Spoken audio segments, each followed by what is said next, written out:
have a few things going against me here. One, I'm on a Mac, and two, this requires a Chrome. Well, well, after a few minutes of technical difficulties, we're back, and Yes. I think what happened is originally it went on my phone, I guess, for the audio, which it doesn't do. So when I went on my phone, I probably disturbed something and I didn't couldn't figure out how to reconnect it. It's generally not how I do my meetings. yeah, yeah, your phone probably connected up with the Apple with the Mac. Yeah, and then it kept going back to my Cal Digit switchboard, but there's no microphone attached to that device. And every single time I switch it to the AirPods or to my webcam, which has the microphone, it just switched right back to the Cal Digit. I'm like, no, but we're here. So we're here, all's good We love now. technology. But yeah, we were talking about the weather out in where it is right Yeah, now in just California. freezing. You're freezing, huh? Is it rainy this season? It is. I mean, I feel like it just started raining right around Christmas. I mean, we had a little bit of You froze on oh, you were freezing on me. yeah, this doesn't seem to go as well. Just filled with technical difficulties this morning. It happens. It happens. Um yeah, so yeah, I remember the rainy seasons there in Santa Cruz would be just like either non-existent or completely crazy. Mm. Yeah, But yeah, I mean, it works out. I mean, it's been kind of a slow month for me. I know you guys had a great month in December, we but for did. me, not so great this month. No, why do you think? I, you know, a lot of the hesitation, I'm going to wait for next year. So I get a lot of we're going to wait until January where things less crowded. So hopefully that means a good January. But it's just been kind of a weird month. And nothing really changed marketing wise and things like that. But I remember trying to host a webinar at the beginning of the month. That didn't, just marketing of that was a struggle. Is it? And so I'm like, at that point, I'm like, I just let it go. I've only had one good December so far in all my years of practice. So I'm like, what? That December is the struggle. Oh, yeah, So it's so interesting because we have had the complete opposite. At least the last yeah 2 years particularly. Our first 2 years open, we didn't know what the hell we were doing, so we were just trying to figure it out. Uh, but yeah, the last two Decembers have been just nuts busy for us. This week has been obviously not very high because we had took off Christmas yeah. Eve and Christmas, but yeah. What do you do for marketing? So I don't have much of a marketing budget. I'm very much on a shoestring budget for the most part. So for the most part, it's networking. I've started doing a little bit of print advertising over here at this one senior community, but other than that, I really have not done much in terms of paid advertising. So that's something I'm looking forward to hopefully get a budget to be able to do next year. We'll see. Uh, It's really interesting because I've had growth has been slow but steady every single year, and I know that last year's growth actually took me by surprise, and I didn't even realize it until October of this year. It right. just took me that long to get the books up because I lost my bookkeeper, and it took me a while to find a new bookkeeper. And then when I was filing, like, I need to do something, taxes are due, I just whatever, and I remember looking at the numbers, I'm like, "Oh my gosh," like, my income just doubled, and because I realized it so late in this year, I wasn't able to capitalize or do anything, so this year's very identical to last year, but that's okay.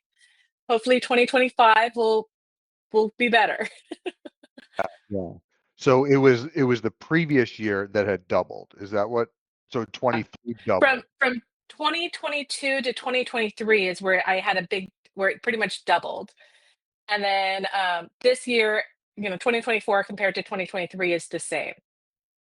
But it's really interesting because when I look at month to month, last year to this year I've made a little bit more, but I feel like this month has been more extremes in my months. I've had better months and then worse months versus 2023. Overall, the income is similar, a little bit less, but I feel like it was more steady month to month. It's Yeah. just interesting how it works, and nothing really changed in terms of my marketing and things like that, and how I've been doing things. Mostly because I have not had a budget to engage in much marketing, and not as much as I would love to do, though. Yeah. Yeah.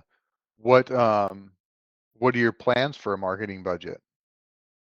Oh, it all depends on what my cash flow is right now. So we'll see. I would love to do some print advertising. I actually just this past month invested some money in doing like a brand photo shoot that I can use that as collateral and a lot of marketing stuff. So Uh, spent a lot of time this past month doing that. So hoping to prep for 2025. So we'll see how it goes. nice, nice.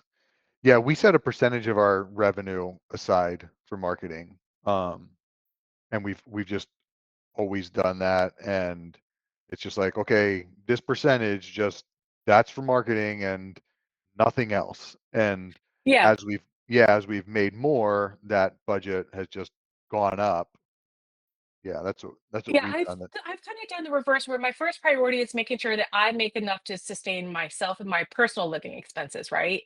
And oh, especially being here in California, the expenses are really high. I mean, where else in the country can you be making six figures and be considered low income? I know. It is crazy. It is So crazy. that's been the challenge, right? Because I feel like I'm just barely like last year was probably the first year I was able to pay myself a consistent salary. And so this year I've been more or less be able to do the same. And so once I take consideration like my salary and what I pay myself, there's not much left over after the basic expenses. And so that's where marketing budget kind of came last. Mostly because I make sure I pay myself first. Well, that's smart, right? You definitely need to be paid first. Uh, yeah, absolutely. And that was one of the things, I've had several businesses before, and that was one of the things that always got pushed to the back burner was paying myself, you know. Um, yeah, and they didn't succeed. Those businesses didn't succeed. But we definitely did that here. Yeah, I mean it's just kind of gone up proportionately, obviously, right? Yeah, so we'll see how it goes. It's really hard to do planning when you're coming off of a slow month because then your mentality kind of shifts, right? Like if you asked me a month ago, November was great, October was great, September was decent. If you asked me right in there, I would be much more optimistic. But December just hit me hard, and so it's very your mindset starts to change, right? It's Yeah, so I'm yeah, for like, you know sure. what, just get through this. Just get to January. January, hopefully, will be more or less back to normal. And then you can, plan to your heart's content then when you're in a better place mentally to think about things. Yeah, yeah. Yeah, the cost of living where you are especially is just like wild. Have you ever It thought is. about getting out of there? No, no. Yeah, This is family's home. all there and yeah. My family is all here. This is where I am. I mean, and part of the thing is, like, I did already restart my business once. So after law school, I actually had moved down to LA and when I started working, I was doing bankruptcy law and I switched over to estate planning, gosh, like in 2015. And I struggled in LA doing estate planning over there. Again, when I started my business, I had it was a new area of law, starting your business, no capital, no network, no clients. Let's just That sounds dive that into the sounds very deep end, very familiar. no support. And so it was a real struggle. Like I want to say that entire first year, I probably got like two or three clients because Mhm. everything was new. I've never had my own business. Like my family had a business growing up, but I wasn't really the one involved in marketing. And not to mention, it was a different type of business. And where I was in LA, it was very much you're either super rich, where you're not going to be hiring the solo attorney, or you may have a house, but there's no equity in the house because everyone's still recovering and they have no cash flow. So marketing was very challenging in that area for me. And so after years of a year or so of struggling, I decided to move back to San Jose. which actually kind of made my mom happy. She's been wanting me to move back Oh, home since I moved out. And so I went back to my safety net. I came back home. So that actually really helped me in terms of building my business because I didn't have to worry about paying my mortgage anymore. I could really focus. Like one client would pay for my basic living expenses because I cut my overhead down so low, right? that's smart. That was smart. And so it allowed me to really focus on building. And then in 2020, then I was able to get my own place. And so my mom still helped out and helping me pay the mortgage in those slow months, but slowly getting more consistent. And so I remember my first goal was like, I just want to get like 3 clients every single month consistently, and then I Yep. also went up to 5, and now I'm going up to 10 is my goal, right? Yeah. And so it's just slowly ramping up and making sure I have the capacity to handle the volume. But of course, You every single step as you increase, your overhead increases. I'm like, dang it. Yeah, yeah, it's funny because, um, we've built such a big team, well, a relatively big team, right? Like, we have 20 full-time employees, several, like, independent contractors that work with us, but, yeah, the payroll is very large, right? And it's like, um, you have to make X amount to pay everyone, to pay the Yep. bills and right? And it's like, shit, I better, and then so you have to market that much more to get Hmm. those leads in. And it can be stressful for sure. It's like, shit, not so much now. We've built it up pretty good.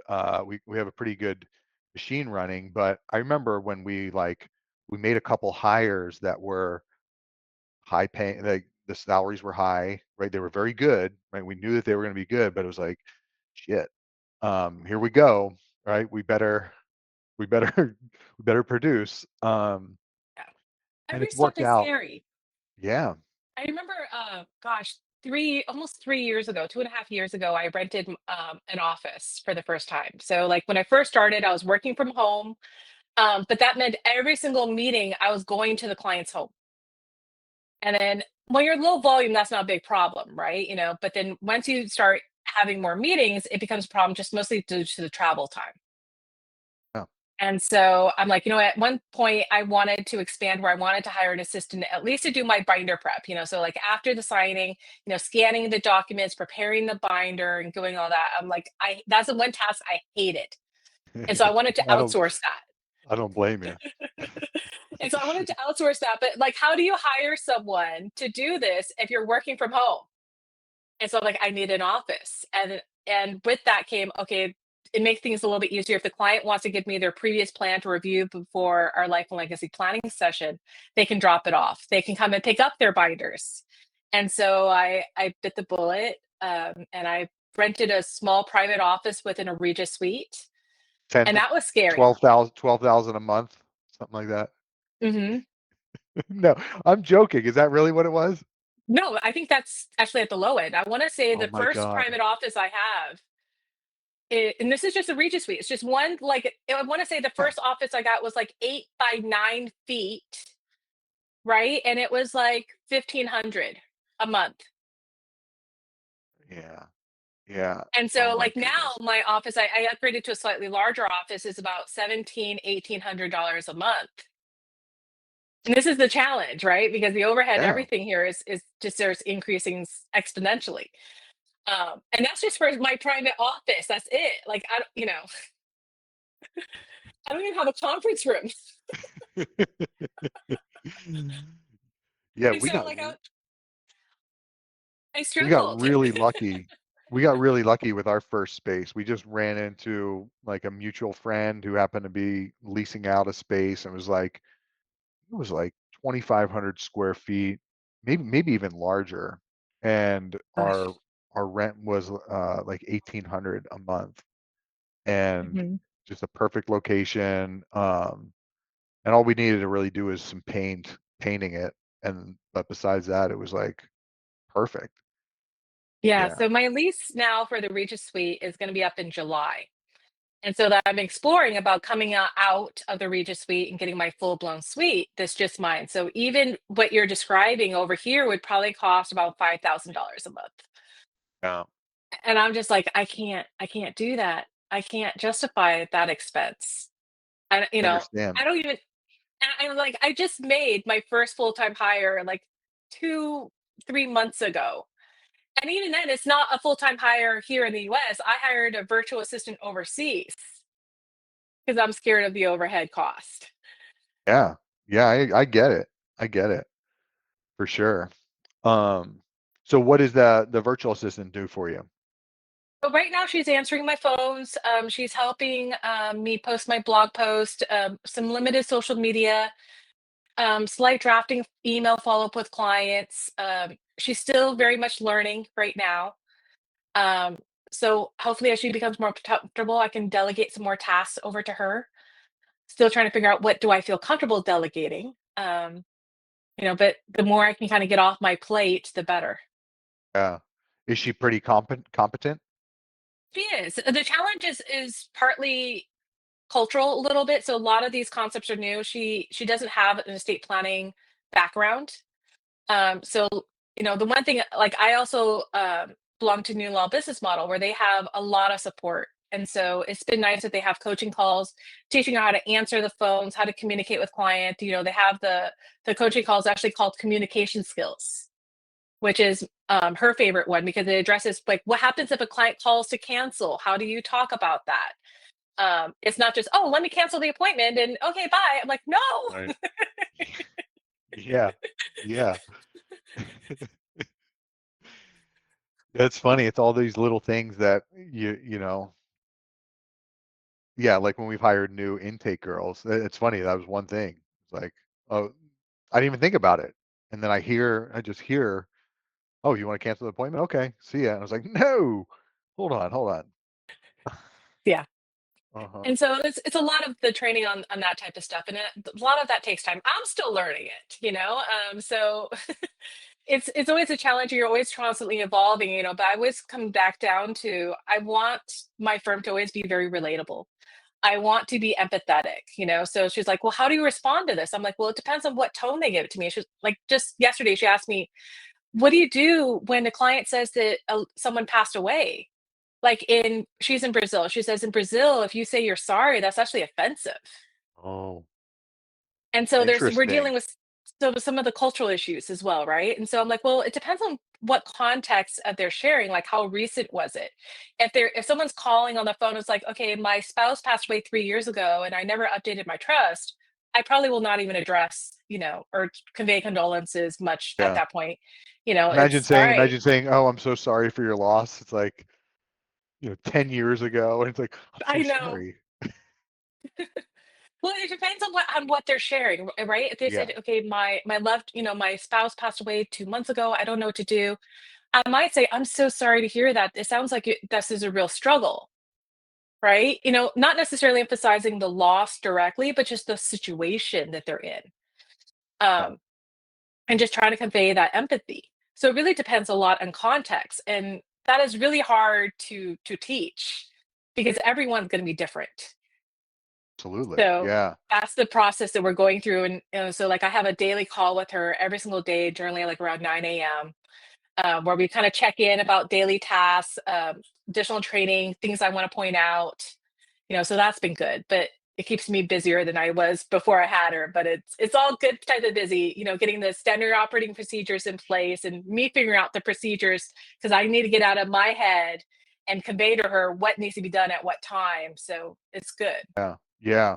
I don't know if you're doing this or not, but I would suggest documenting it all, because as you grow, right, if you're wanting to grow, right, you'll face the same, if you don't have it in writing, you have to teach it all again, Exactly. and I've kind of learned the hard way on that, right? We move at a very fast pace, right? That's like one of our mottos is like moving very, very quickly.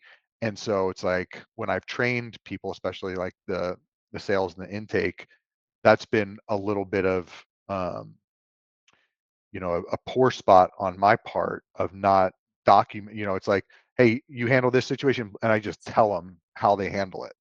And then we get someone new 6 months later, and the same thing comes, and it's like, shit, if I had just put that in writing. And Yeah. it's little things. It's things that, I'm sorry, something like that. You don't really think about it, but yeah. Yeah, so that's what I'm starting to do. And so part of it, I'm trying to also leverage my software. Like for instance, drafting grant deeds. That's one task I've now delegated over to her. I haven't given her full access to wealth counsel and drafting estate plans, but I figured that was a discrete task. She does have a legal background. I figure I can, at least if she can get the deed started, that would be helpful. So, to start that, I, recorded like a little loop video of me walking through, and then they have the AI summary, which helps you then create the SOP. But part of it is just, again, you're right, getting it all down in writing and then kind of getting the detail out is important. Um, I remember even for binder prep, I actually, when my last assistant came in, I actually took the time to put it all in writing. It came out to 10 pages to describe binder prep. Wow. Because a lot of That's it is interesting. Yeah. matching the file name to the document name to what I might call it over here shorthand, right? Because they haven't had questions because they don't have an estate planning background. Is a personal property memorandum the same as personal effects? Is that the same as, memorandum of personal property? There'd be little variations and they get confused and worried. And so I actually created a little chart. This is the file name. This is the document name. This is what we call it, Yeah. so that they can That's good. match. That's good. One thing we've talked about recently, especially for our intake girls, and what you're saying makes me think about it, is creating a, a word list, right? A word list of, key words that are used in our practice, right? Whether it's legal terms or just organizational terms, and defining them in very, very simple, in very, very simple definitions. Because really, like kind of what you're saying, it's like they have these two phrases or that are like similar, right? But they're not the same. And so defining them, just getting that clarified for your staff where they can go and reference it, just let super easily. That's yeah, that's a model for success. Yeah, I had that a lot, especially because my VA English is not her first language, right? And so learning these terms was very new. And now, thankfully, New Law Business Model has a lot of recorded videos where they kind of go through estate planning 101. And so she's been watching those videos, and it took her a while to get through it because she's like, I really just feel like I need to study this. I'm like, here's the thing though, you learn these terms, and what a client tells you on a phone will not match up necessarily. And this Yep. is the most frustrating thing about estate planning. Like, even in the estate planning professionals group, like yesterday, I asked, like, when you say you're an estate planning attorney, and they say, well, what is that? How do you respond? Right? Because it seems I so saw that. simple.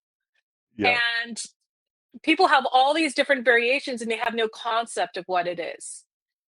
And they'll, like, I get calls of people asking about personal injury, and that's completely opposite of what I do, or family law. And I'm like, I deal with families, yes, and I am a lawyer, but I don't deal with divorce or custody issues.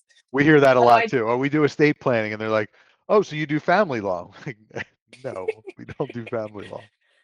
yeah. So, I mean, that's the hardest thing about a defined list of terms. I think it's useful in terms of background knowledge, but then you have to be able to translate that into what a caller may actually ask for. Because sometimes they might ask for something that I may not necessarily help with, but maybe I can. And so, like for an example, someone passed away and they're wanting to know what to do with assets. Now, in my firm, I don't do probate.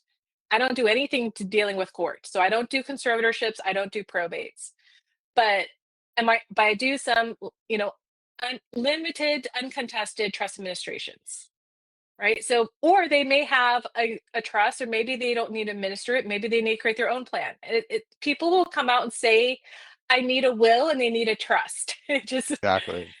they don't know what they're asking for. So this is why I was telling my assistant, I'm like, just schedule a 15-minute phone call, just have them with me. And that's what I view the whole purpose of 15-minute phone call is part screening. Do you have a problem that I feel like I can help you with? before we invest too much time in filling out questionnaires and going back and forth on the consultation, let's just make sure that we're a good fit for one another. Yeah. And Yeah. then sometimes, I'll get the call of, my mom's on hospice and she needs a plan, ASAP. I'm like, schedule the call right now because I may actually do a home visit for that person. I don't want to go through the traditional route because it takes too much time. And I'll actually start shortcutting steps to get that plan done for that client. But that's something I'm going to decide in the moment with that particular client. That's like one of the exceptions, right? Um, and it's hard because there's a lot of exceptions with what we do. Yes. There are. And that's that's one of the reasons why we have everyone work in office. We don't have anyone remote. And stuff like that, it's like one of our intake girls can put them on hold real quick and like come grab some, hey, I have a question. Yeah.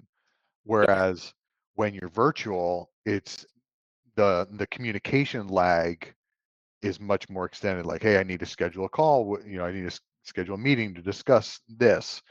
Um, yeah. No, So I agree. And that's my plan was not to have a virtual office. It's just, just kind of how it fell out right now w- where it's kind of split. yeah, what you're doing totally makes sense. Absolutely. And so that's why I would like to go into a full suite for myself and hire someone in person. I know that she would have been trained a lot quicker had she been in person because she can actually sit in on my client meetings. I would say about 80 to 90% of my meetings are in person. So I don't have a virtual practice by any means, but the challenge is the overhead with office space, Yeah. and then with even hiring staff over here because the minimum wage is close to $20 an hour. Yep. Yeah. You You're in know, a you're in a very challenging climate. it is. Yeah. I So don't envy that's the you. but I love what I do and I love where I am, and Yeah. I have no plans on altering any of this, so it's a lot of it is just trying to make do with what we can. And so this is where, like hearing your pricing and hearing the pricing of some other people in other low cost of areas, I'm like, dang it, am I charging too low? And I look at some of my peers in the area and I'm like, I'm not that much lower. I am a little bit lower. It probably could go a little bit higher. But then this is where you have to balance how much pushback are you getting on prices in terms of the market, right? Yeah. Um, and that's one thing I've been experimenting with ever since the Wealth Council Symposium in September. I'm like, you know what, I got to bump it up a little bit more than I have been. Yeah. What are your plans around price Right wise now, I'm at around 45, 46 for a trust for base individual or cost joint? joint. Okay. In your area, I would be up a lot higher. Yeah, well, it's always the challenge, right? Depending upon who you're marketing to. Um, so it's funny. Like I remember chatting with someone up in Palo Alto, which is a little bit further up the peninsula, a little bit higher cost of living up there. And I want to say they're around 6. So I have some wiggle room. The challenge is where is my sweet spot because San Jose even is very different. You have areas like in East San Jose where people are desperate need of services who can't even afford that. And then you have other people who are in high tech who don't even blink. It's just so it's trying to find my sweet spot somewhere in there. Because I know I'm close to the top, but I'm not. I know you say go to the highest, and I'm like I'm not quite there, but I know I'm not anywhere near the bottom either. So That's good. That's good. You don't want to be near the bottom. no, God, Yeah, that's for LegalZoom. Um, yeah. It's funny. Yeah, we raised our prices, we got more business, wildly enough. So how do you control your your demographic of client right out there now in there's not marketing? there. That's the challenge, and I think that once I have more of a budget to really be able to target who I'm seeking, that would improve. So right now, a lot of I would say it's about 50% referrals, 50% find me online. And I don't have not engaged in much Google ads or paid advertising online. So the ones who are finding me online is most of them they're within a mile or two of where my office is located, just from my standard Google business profile. Yep, that And makes so sense. where I'm at in San Jose is there's not many attorneys over here because this is not exactly the highest.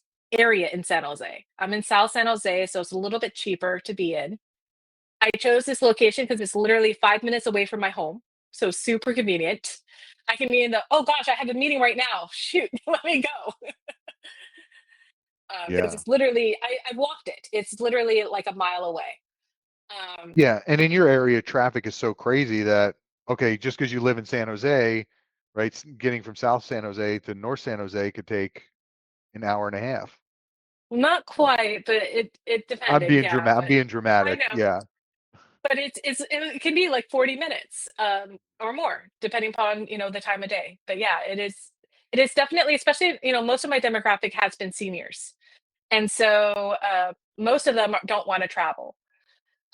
So location is very important. So that's why even looking at this new office, I'm like, I want to stay where I'm at. One, it's convenient to where I live, and there's not many competitors over here, so I can be able to kind of capture this market, and then I'm able to even capture of South County and Morgan Hill as well, because it Oh, takes me just as much time to get down to Morgan Hill as it takes me to get over to the west side San Jose. But yeah. most of the people living over here are not. I mean, there's some high tech. Like right now, there's some new developments, especially where I'm at right here. But that's kind of a micro neighborhood within the larger, older neighborhood. So a lot of the wealth comes out in Cupertino, Mountain View, kind of this more Silicon Valley part of San Jose, right? Versus Right. South San Jose. So that's kind of the challenge of where I'm at. Yeah, I could see that being a little bit challenging. I We're mean, it's at a not too far away, but far enough. yeah, yeah, for sure. We've just recently kind of put in we get a lot of leads that come in. Right? We spend a lot of marketing, so we get a lot of leads that come in. But we've had the issue of pretty much booking anyone for a consult. If they need estate planning, we book them for a consult. And Mhm. but when you get someone who's got no property, $5,000 in the bank, right? No children, Mhm. these right, and it's like, hey, we're going to tell them our estate plan is $6,500, right? It's like they just shouldn't have a consultation. And so we've put in just recently put in stricter or more strict qualifications before they move over into the consult, and that's kind of how we've been weeding, right, and making sure that we're not wasting the attorney's time, with unqualified consults and really picking our demographic, so to speak. Yeah, Yeah, the like one thing it's I'm trying to explore is the different pipelines, because I feel like one pipeline that could perhaps weed some of those people out and yet still give them the education, the help that they need is perhaps a seminar or webinar, right? Because you can essentially sign them up for a webinar, so you're not spending that individual time with them. They're still getting the knowledge of what is a power of attorney, advanced healthcare directive, so that they know what they need.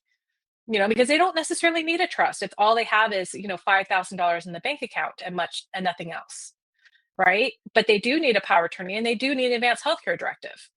Mhm. So I feel like if I have more seminar marketing, you shift them to that so they get some education.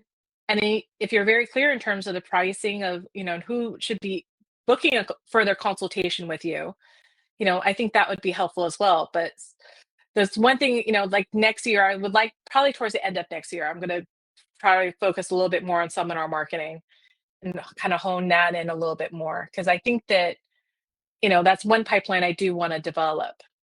That's the same for us. Same for us. Some attorneys are just killing it in the seminar field, just absolutely crushing it. And we've done three seminars. Um, First one was very successful. The other two were not. And so and it was, you know, driving to these, because the first one was done in our office. We had a big open space. But since then we had to build out. So we don't have that open space any longer. So the other two were done in, a hotel conference room or whatever. And yeah, they just weren't successful. And so those ones took a lot of time and effort driving there and setting Mhm. up and doing all this stuff. And so our console Did you have calendars, did you have a lot of turnout at the events that didn't work out? we had, excuse me, my phone is ringing for some reason. Uh, we, the first one that was successful, we had like 35 people. 30, 35 people. The next one, I think there was about 20, and then the last one there was about 15. Um, but yeah, they just weren't very successful. And the building that we're in right now, we have like 4,500 square feet. We're on the second floor. The other half of the second floor is unoccupied, and I'm talking with the the the landlord now about taking a small section of it that kind of connects to ours and having that as a seminar room. And we could use it for our staff too because we have weekly meetings and daily meetings, and we're just like packed to the gills now. It's kind of awkward. Um, but a guy I did a podcast with last week, he's sending postcards out and Hmm. getting a lot of people for the seminars. And we don't do that. Our postcards, we send a lot of postcards, but they're just for, hey, get a consultation, come get a consultation. But I think we're going to switch and do what he does, where we're pushing for the seminar because it makes sense. It's like you get 20, 30 people in a room all at once. You're given a consult that would normally take 30 hours, you're doing it in an hour. I agree, and that's why that's one thing I would love to explore that as a pipeline. And I think that, some other attorneys, and one of my goals eventually, probably won't be the 2025 goal, but maybe 2026, is to have more regular seminars. And I know that what some people even do is to have like the on-demand webinar. Um, they Hold on kind one of second. You just broke up. Say that one more time. so they have what some attorneys do is they have, regular seminars, right? And then they even have like their on-demand webinar. Is it coaching out again? Yeah. So what I was Now just saying, n- can you now hear we're me good. now? Yeah. Okay.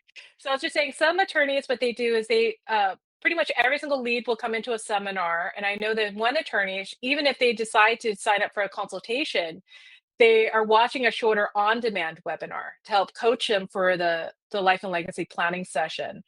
To make sure that everyone's on the same page in terms of basic knowledge, what they should be prepared for, just so that everyone's coming in pretty much ready to hire, right? Hmm. And I That's think that that's interesting. Let me get this straight. They have like a webinar filmed, and Mhm. then someone calls in, they want to book a consultation. They book the consultation, but before the consultation, they're having them watch the Mhm. webinar. That's Yeah. genius. I like that. And then what they do is incentive to make sure they actually watch the webinar, they'll give them a discount off their plan, right? So, watch this webinar and you'll get $250 off of your plan. Wow. So you're forcing them to become educated on like essentially estate planning 101 so that you're spending your consultation time focus on them and not this is the difference between a will and a trust. Yeah, I like that a lot. Huh.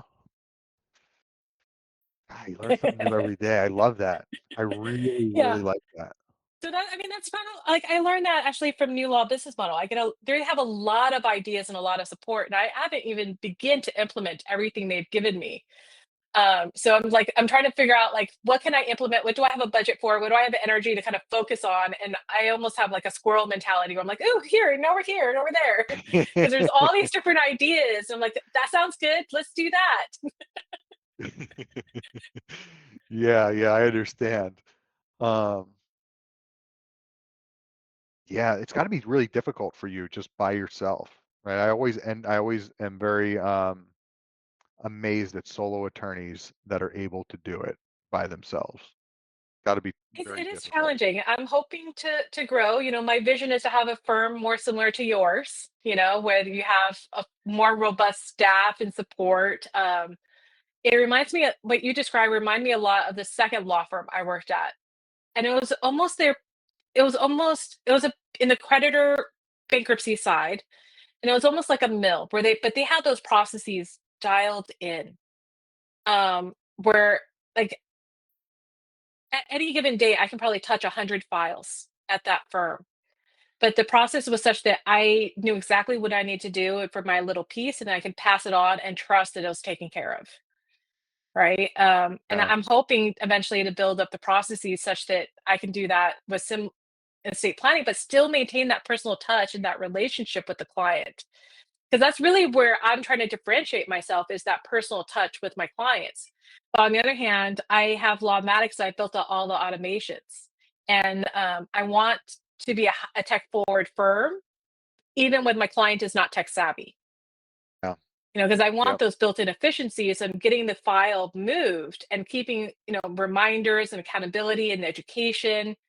So like one thing I even do now is I have a what I call a post signing nurture campaign. So like after a client signs with me, I have a campaign where week one it'll be talking about, don't forget about your legacy and spend this time with your family and record the videos. Week two might be talking about working with a financial advisor. Week three might be, okay, let's talk about your bank accounts, your homeowner's insurance, and I will touch on digital asset planning and just to make sure that everyone's getting that knowledge because I may bring it up with some people and I may not bring it up with others. But I I feel love like, that. and I feel like consistently all my clients need this knowledge. Yeah. Yeah, I love that. Um,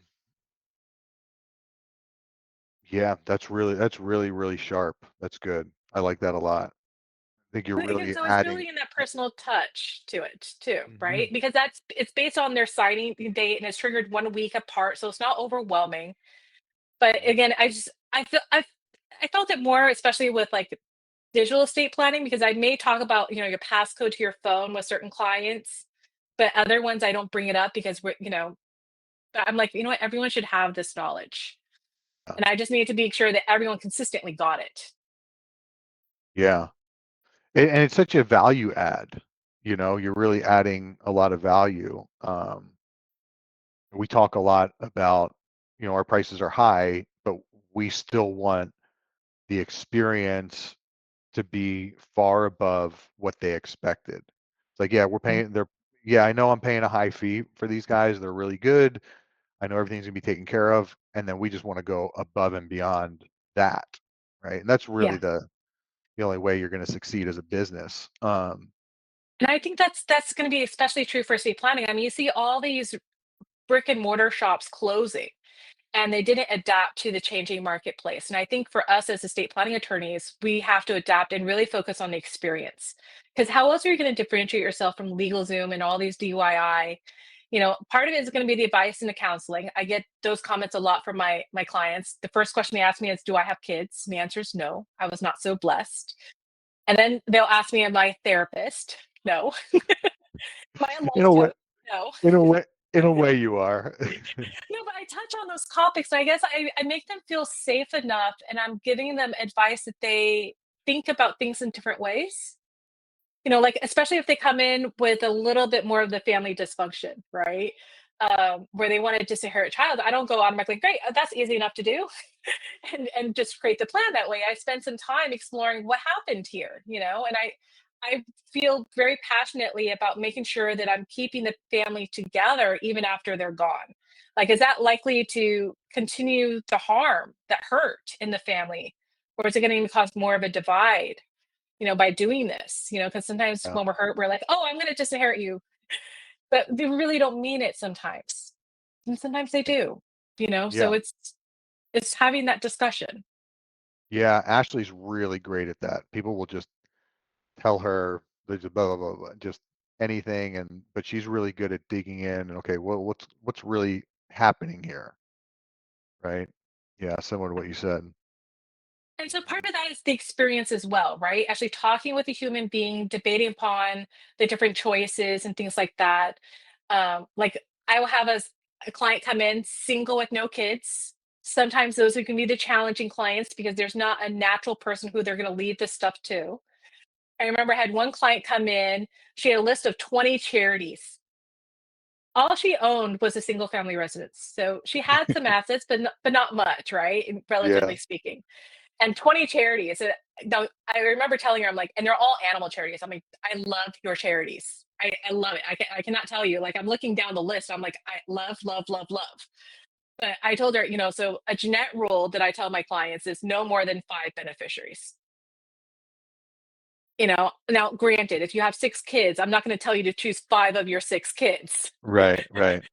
But the goal Yeah. is to try to simplify the process and really make them think about where their values and their goals of what they want to do and how they're going to be remembered by, because sometimes people think, oh, it's just easy. You just write out these little checks and then you're done. I'm like, no, when you think about the disclosure and the waiver requirements and things like that, it's a pain. Yeah. So that, I think 5 is even a lot. I'm trying to be generous with my clients here. But that's one of those things where when I'm talking with the clients, I'm like, okay, legally speaking, this is not enforceable. That's why I call it a Jeannette rule. Yeah. This is something that I do this unique with me. Yeah, yeah. Um, your Facebook group is the most amazing group in the world. It It's really funny, is. You I start a lot of Facebook groups. I think where I really became turned on to Facebook groups is when I was trying to conceive and I joined a Facebook group for support. And I received the most amazing support in that group. And so gosh, when did I start this group? Like 2019. And I remember looking for Facebook groups for other estate planning attorneys. It just took me a while to dawn, why don't I do this for work instead of just personal stuff? And so I didn't see a group. So I started one. Like, yeah, well, we'll see what it comes out. Because I've started a lot of groups and not all of them will have that type of engagement. And it's so funny. It's built up and there's a lot of people in there and people are engaged and they're answering questions with one another. And I'm surprised as anyone that it turned out that way. And it was so funny, like when I went to the Wealth Council Symposium in person in Las Vegas this past fall, and I met a lot of people for the first time in person. And everyone was like, Jeanette, you're the one with the Facebook group. I'm like, oh my gosh, like I didn't realize that I became known for that. yeah, what do you have, like, almost 5,000 people in there, right? Yeah. Yeah. Yeah, But that's I a mean, not it was all organic. It's not like I sponsored any ads or pushed people into it. I mean, when I first started the group, I would just add the people who I personally knew in my network. But part of it is, I guess, similar to SEO and website is the name, estate planning professionals, where it like if you're going to search for an estate planning, group, it comes up because it's right there in the yeah. name. Yeah, yeah. Well, it's been an amazing resource for me. And it's been fun for me posting, what some of our successful actions have been and interacting. I met a ton of people because of you. Yeah, it's been just been Um, awesome. I'm glad. I started it because I felt like, okay, so technically I switched to estate planning in 2015. But as I told you, I started out knowing nothing, right? With no support, not a clue what I was doing. So I remember joining Wealth Council, taking a few CLEs, joining conferences and trying to learn it. But even by 2019, I still feel like a beginner. Worse, I wouldn't say even in 2019, I at that time, I already had finished my LLM, and I still felt like there's so many basic questions I had that I didn't know. And so I will admit, like I started as a beginner, hoping to lurk and learn, and that's Well, why I started the group. well, it's Not like that I have any particular expertise. well, if someone wanted to get into estate planning and they went in that group and they just read like the last 3 months worth of posts and comments, they would learn a ton. Yes. Yeah, it's pretty amazing. Um, but Yeah, yeah, no, I've been extremely blessed by, the engagement in the group. Like I remember not too long after I thought I wanted to start like a California a group, but just for attorneys this time, right? Specific to California. And that group, it's pretty much a dud. No one joins, no one comments, it just didn't turn out. And so what made it successful is I don't know. There's no magic secret. I started a lot of groups. I've had 2 groups be very successful. This one and another one. But it's all about the members, and because you can start a group, and if no one is, you can post, and if no one's commenting or engaging with it, the group kind of dies because there's just one yeah, person posting over and over. right, Um, right. so I've just been very blessed that people have been engaged there with me. Yeah, totally. Yeah, it's been absolutely amazing. Super helpful. And yeah, I started up the non-stuffy attorney elite face business practice or whatever. And that's been fun. It's nothing near what you got going on, but it's been good. Yeah, it's grown, slowly. But And mine grew slowly too. I mean, 2019 to now is what it took, but I think it's almost the early adopter benefit, I think, as well, because I started at a time when there was no other Facebook groups for estate planning attorneys, and now there's over 20, I think. There's mm, a ton of groups for estate planning attorneys now. And so a lot of it's just a challenge of where do you think you're going to get the most comments and engagement? And I guess fortunately for me, they chose my group. is there is there any way, like when a group gets that big, is there anything that you can do to monetize it? I could, and some people have approached me about that, but I don't. This is a question I've been struggling with. I mean, on the one hand, I could, but then I think back to why I started it and the goal, and then there's a lot of the fear about it changing the culture if I begin to try to monetize it. So right now, like one thing I'm trying to keep the group is like solicitation free. Like I don't enjoy going to a group and seeing self promotions all the time. I can't tell you how many groups I've joined, and the only post in the group is promotions. Yeah. And there's no engagement in the group. And so that's one thing I knew in this group I never really wanted. I wanted authentic engagement between members. Now, I don't mind people promoting themselves, but I want them promoting themselves in a more genuine way. Like, it's like when you're part of a community and all of a sudden someone asks, "Hey, is there an estate planning attorney?" And you're like, "Oh, I'm an estate planning attorney. I'm happy to chat with you." Right. And it's not like, "Here's my webinar," and that's all you post. And it just seems like, she doesn't really care about us as members. She's just there to advertise her services. Yeah. Right. And so I want people to be engaged authentically in the group. And so that's been the challenge with the no, solicitation rule that I implemented in the group. I think it's smart. Um, I think, yeah, because I think when you're exactly right. Look, these groups, they're free, um, and it needs to be content driven, not sales and marketing driven. Because when it does, yeah, like we said, when you get into there and all I'm seeing is someone selling to me, see ya. Changes Right. the dynamic of the group. And that's what I don't want happening. So, like, with the thoughts about monetizing the group, like I've seen some other groups where they, in order you can advertise as long as you pay the group creator a fee to advertise. And I'm like, I don't know. Is I that bounce around that idea. so? That's one way someone would monetize it, by having That someone. could be, yeah. Yeah. You What can are other allow ways? kind of sponsored ads. I mean, other ways that people have monetized groups is I don't see it happening in this group. It'd be like a benefit of like a coaching service. Like I belong to a few groups, like New Law Business Model has a Facebook group that I'm actively engaged in, but you can only belong to that group if you're a member of their coaching program. I probably post actually in that group more than I do on my own. Um, but just the content's different. I'm very bonded with all my fellow PFR attorneys, and they support me a lot. So I want to return the favor with them. But other ways might be or maybe I'm like gonna become an affiliate of certain people, and kind of I promote it. I don't know. Like right now, for my time, I just really want to focus on my business. Um, I don't really want to be focused on, other streams of income and things like that. I feel like that's just gonna detract where my focus from what really is important to me, which is my law firm. yeah, So for now, the group is just gonna kind of stay how it is. I have no plans of changing it anytime soon, and I just hope that people benefit from it. I don't mind people saying, if someone asks and you know, what do you think about, I need more support starting my business, and Allie comes in and posts about New Law Business Model or other people.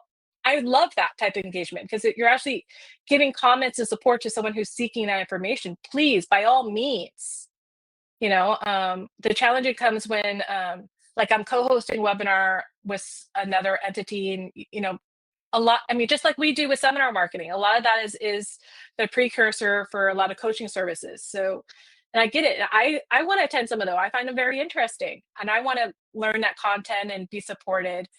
But it's always that line between what is solicitation versus just sharing of knowledge. totally. You know, Yeah. Yeah. Yeah, it is a very fine line. Um, because we have found just for our law firm that the more information that we give away, the more income we make. Uh, and we do that with videos mostly, right? Yeah, just giving free legal advice on TikTok and then putting it on the other social channels. But the more that we give out, the more that comes in. And when the times where we'll give out free content, right? We'll give like a video, and then at the end it's like, hey, give us a call today for a consultation. Well, it's just like flops, right? It's just uh so yeah, giving that free content, free It's helpful huge, information. because Yeah. I will say, like, when I was looking at, like, I use Lawmatics as my software, right? That's my CRM. And when I was looking at building it out, gosh, it was a couple of years ago now. When I was looking at building it out, I was looking for the expert to help me with this. I wanted someone who had worked with law firms, familiar with the software, kind of knew marketing, and so there's a Lawmatics group. And I actually looked for the person who posted the most free advice in the group, and I went with that firm. You know, Oh, that to me, because you're building yourself as the expert. And so if I want to give knowledge, I'm going to go to that expert, yep, because I tried building out myself and I'm like, you know what, this isn't working. And like some of it worked, but it's not as robust as I wanted to be, what I have now.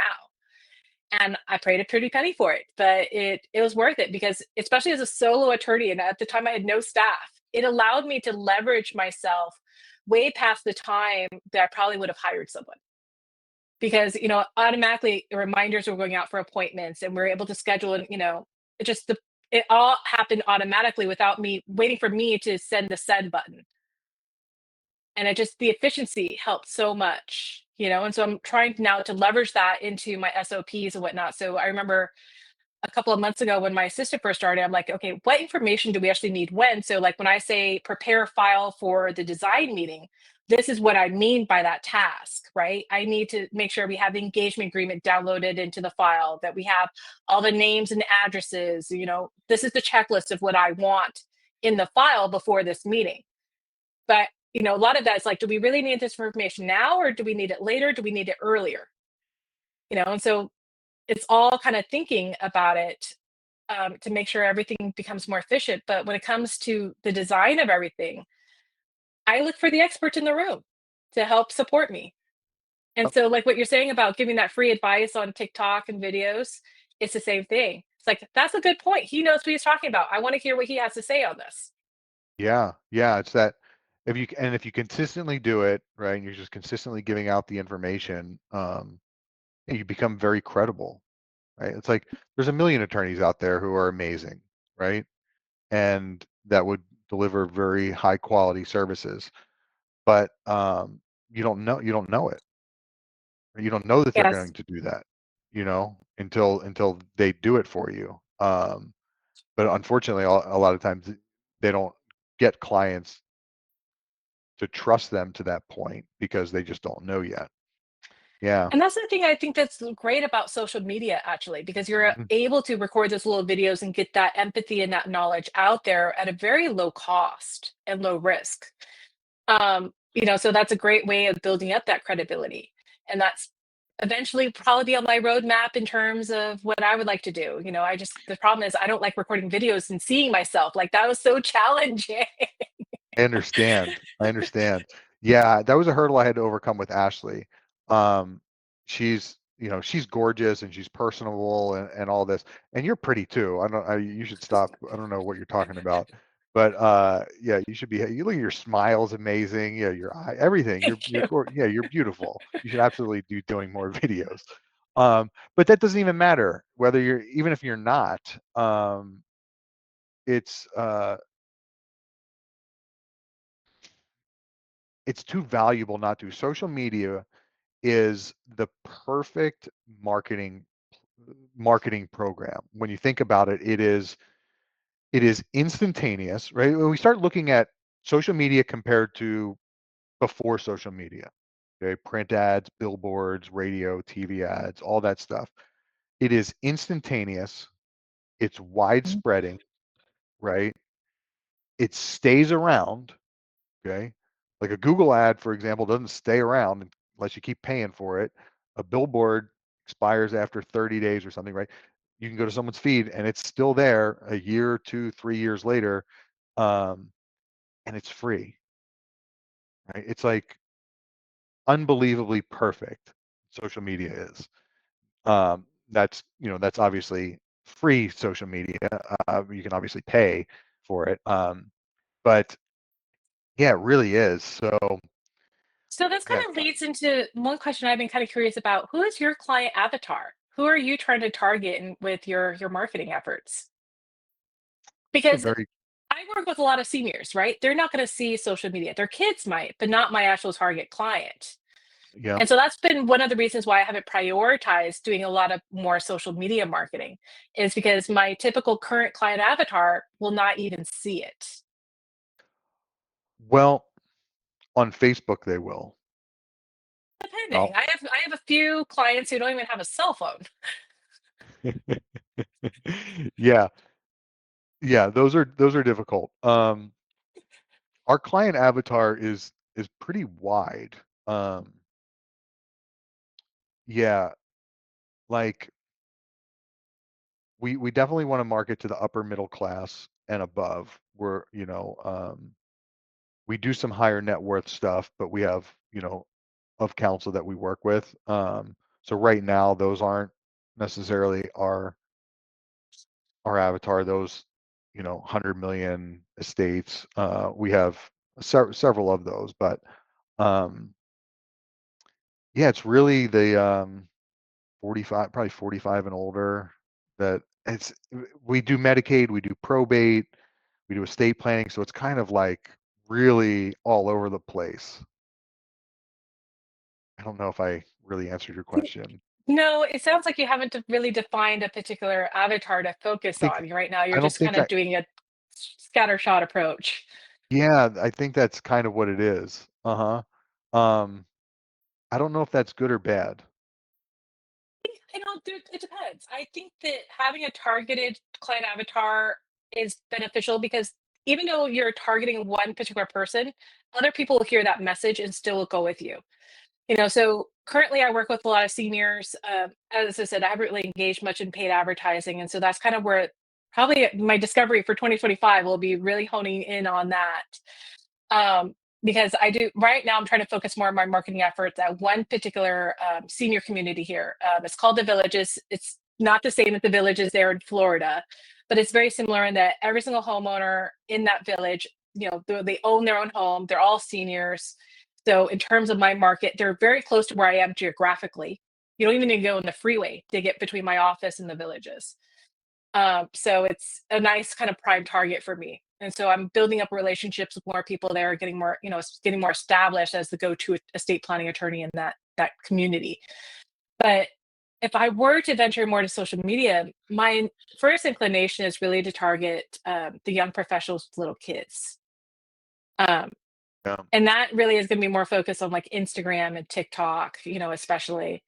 But a lot of that type of social media is really coming up with content. You can't just post a meme or repurpose, here's my blog post.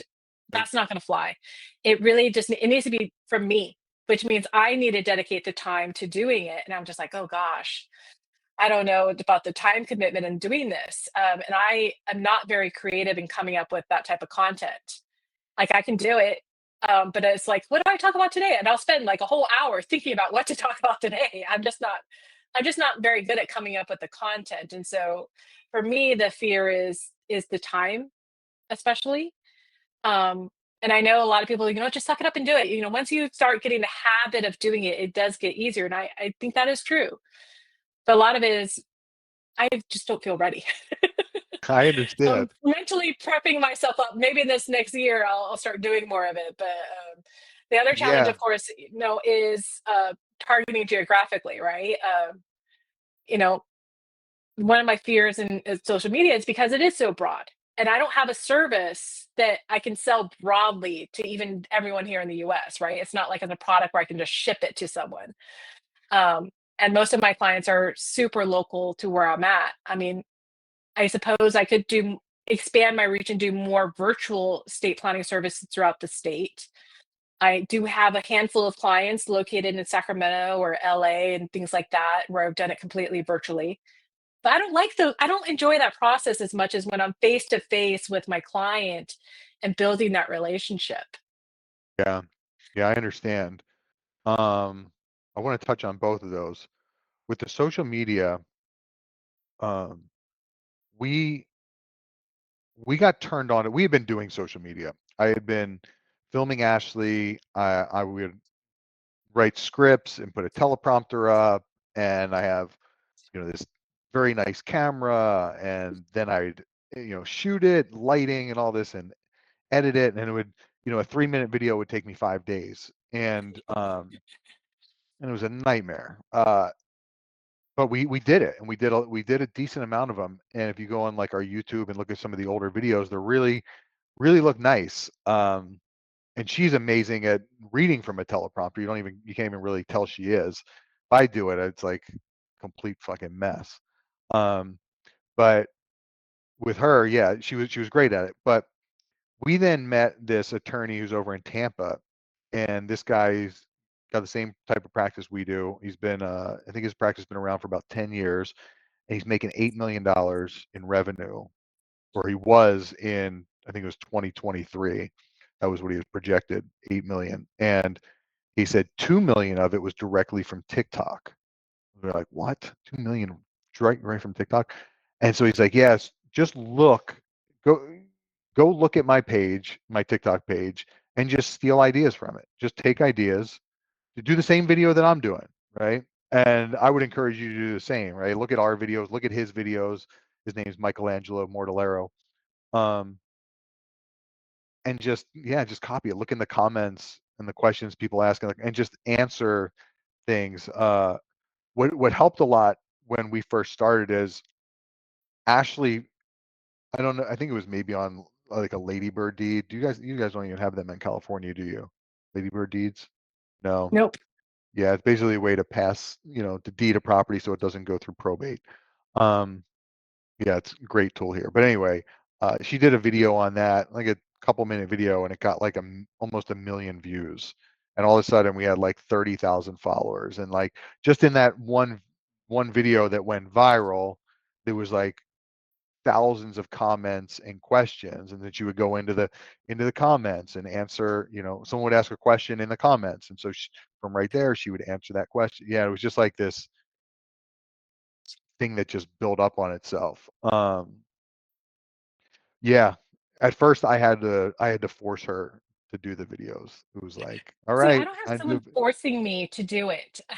I don't have a Joe in my firm forcing me to do I things I'm know, and that's uncomfortable why with. that's why that's why I said earlier, it's like it's gotta be really tough because It is. if it was her by herself, Ashley's not technologically savvy, right? She doesn't know marketing.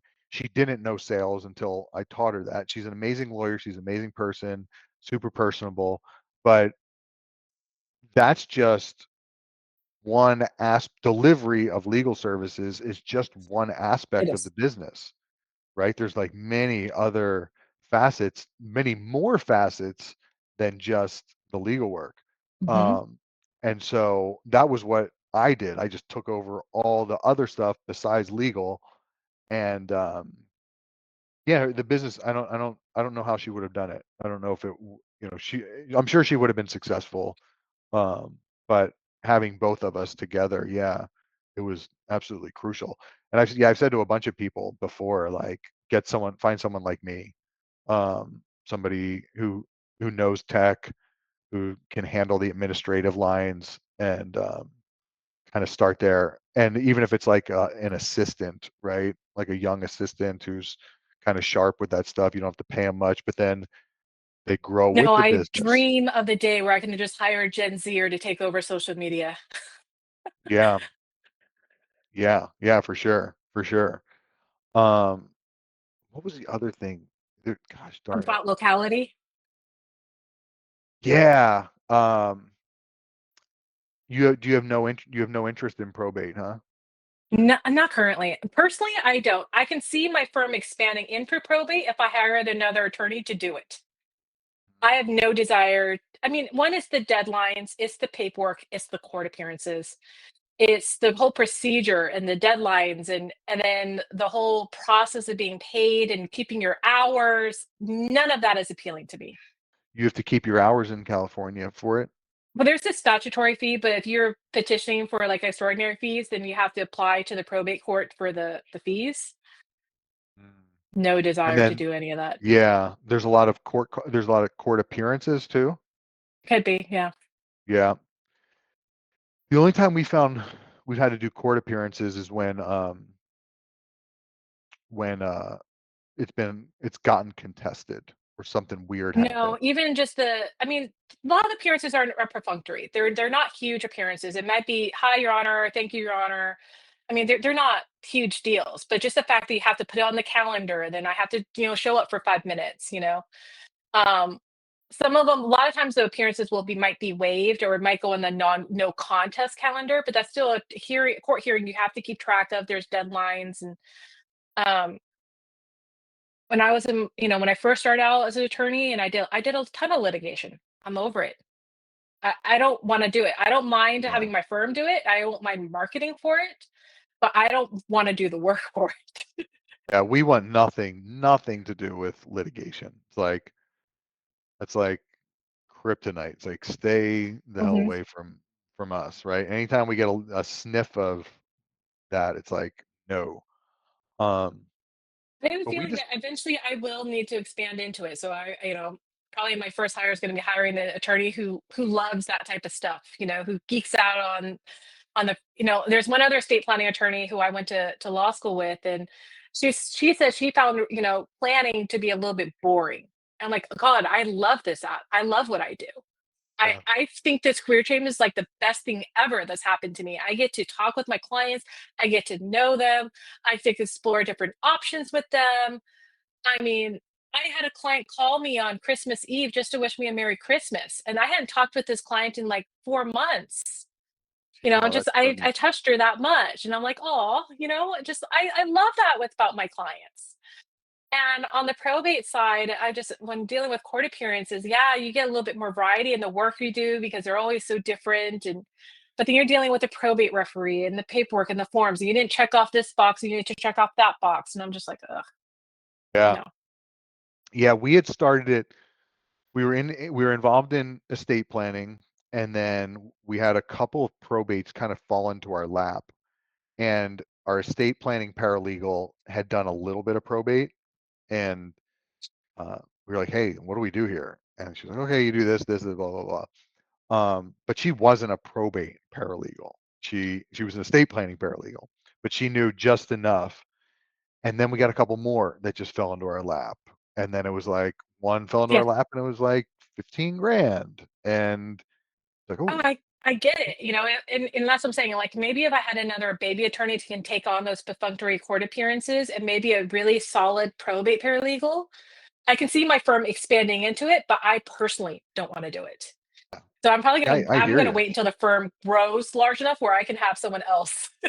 Well, that's what we had to do. We had Yeah, once we had a few of them and we saw the deadlines and all that stuff, it yeah. was like, holy smokes, we need someone that knows what the hell they're doing and can manage it all. And we found Stephanie, and yeah, she was a godsend. Um, Yeah, I think probate can be very profitable, but you have to have a solid paralegal to help you. It yes, makes no sense to have the attorney drafting all the forms and getting the information from the client and you need, a solid calendar system to keep track of all the deadlines and stuff. It's a lot, and I'm not doing that. yeah, Stephanie was our first bigger hire where we kind of jumped in and we were like, oh shit, like, okay, we got to pay her a lot. But then we were looking at probate, we were looking at the profit on it. She knew it Mhm. like the back of her hand. And the other reason I liked probate and I want us to get into that practice area is because it's a bit recession proof. Um, Yeah, and I will And this just say, I see with the growing trend of DIY, they're gonna screw up. I mean, totally. it is We definitely get gonna a be a lot of growing. calls. We get a lot of calls about that, right? Because you can do a summary, if the assets are less than 75,000 here, they can do a summary on their own. And we get calls like, "Oh, I opened a probate and I don't know what the hell I'm doing." I get calls of people who, I mean, so in California, you can have less than 100 and approximately 100 less 160,000 and avoid a probate here in California.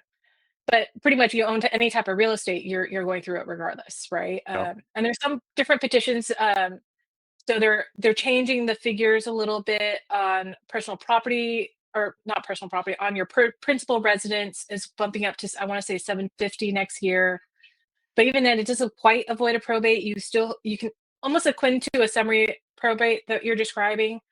Um, we have like spousal property petition deeds, all those type of things to avoid a full probate where you just file the one petition, you get it granted, and then you can move on. And I started doing some of those when I first started out.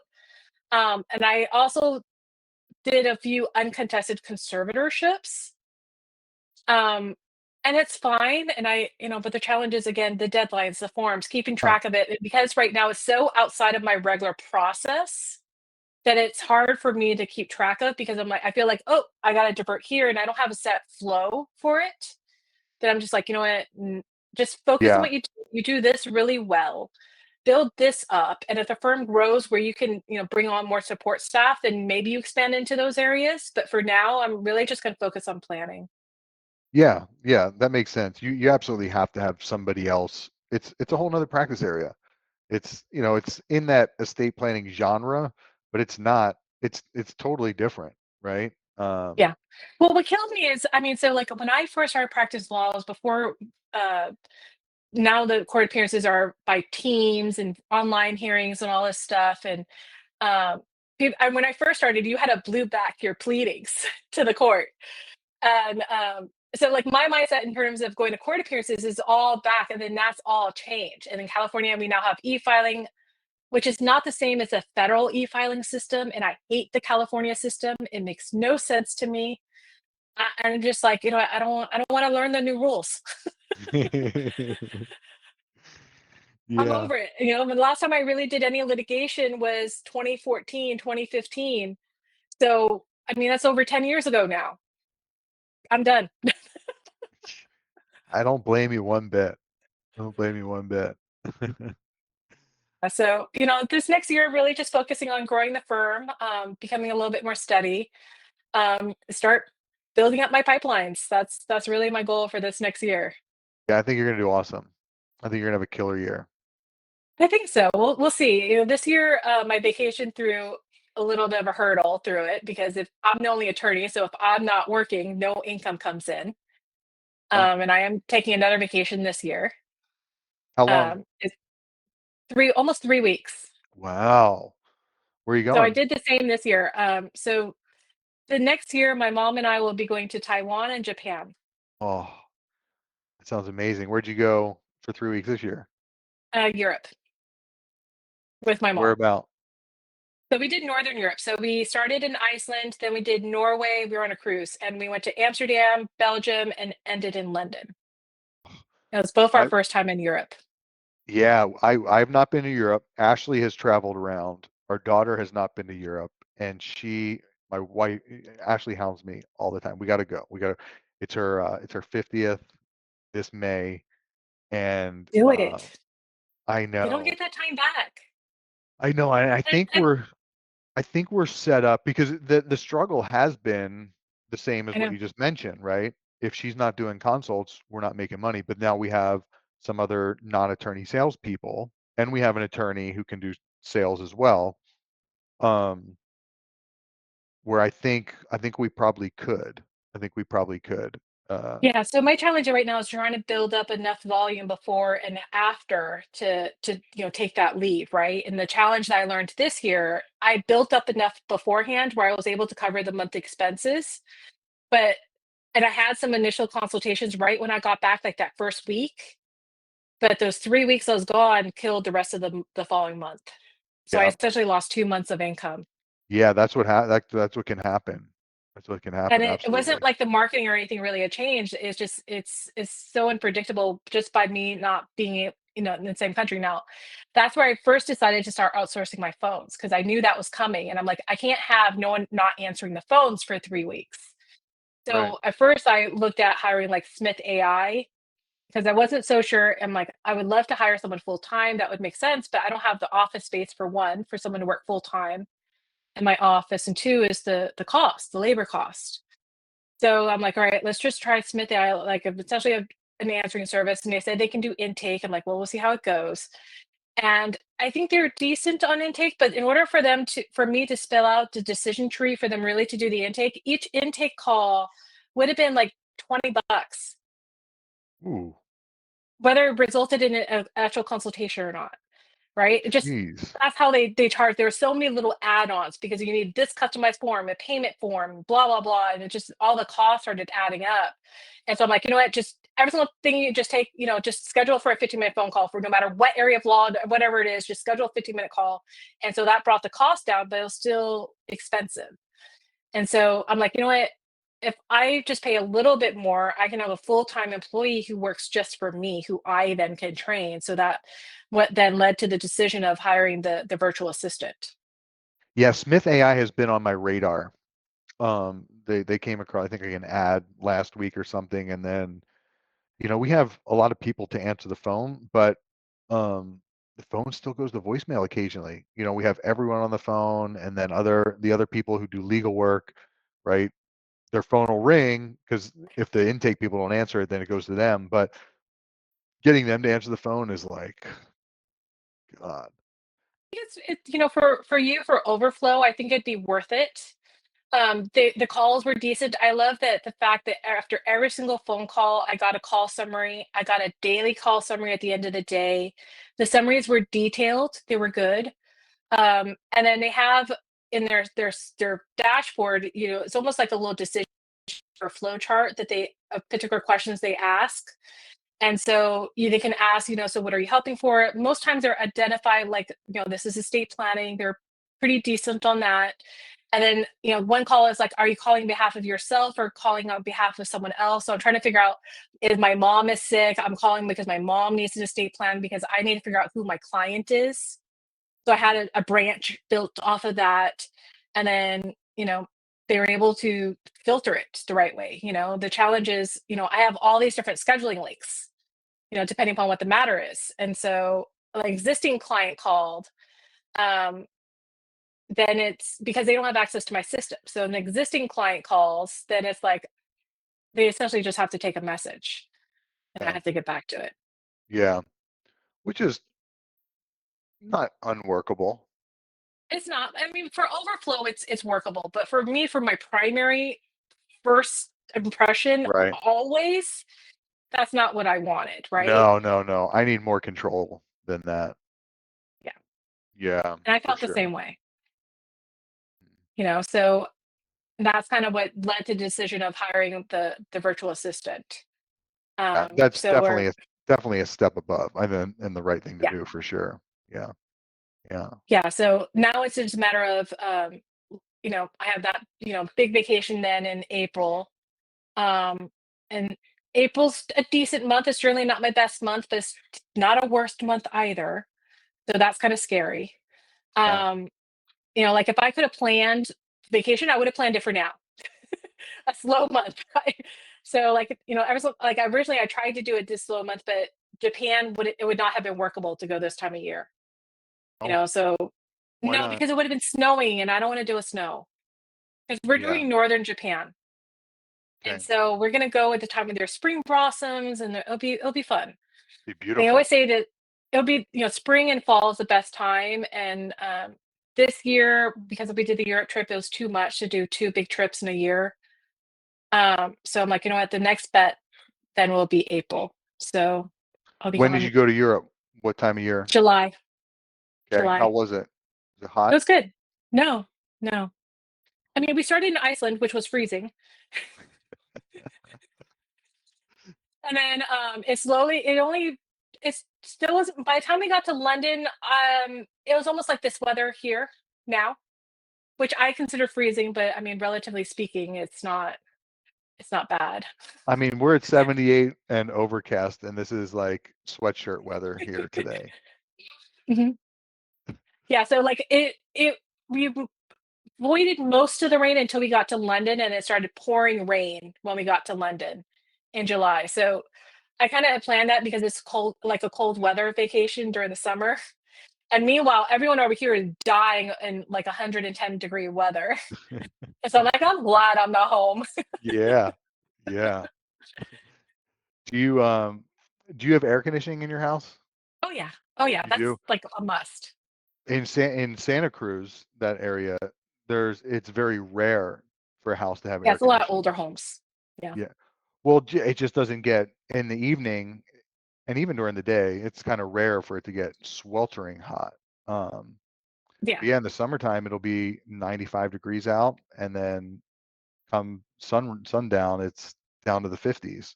No, no, I still want air conditioning at 95. Like I just want it to be like a temperate 78 degrees year round. That'd be perfect. It'd be amazing. Yeah. Well, Jeanette, thanks for meeting with me. No, thank Um, you. This yeah, was yeah, awesome. Despite the yeah. technical difficulties at the beginning. That's all right. It just added a little adventure to it. Yeah. Well, awesome. Well, And it's lovely chatting with you, and we're looking forward to further engaging in the Facebook groups. of course, if you ever need anything, don't hesitate to reach out. And yeah, great job on the group. And I know you're gonna have a great year. Thank you so much. You too. Take All that right. vacation. You only live once. I know. I know. Gosh darn it. All right. All right. Have a Bye. great day. You too. Take care. Bye.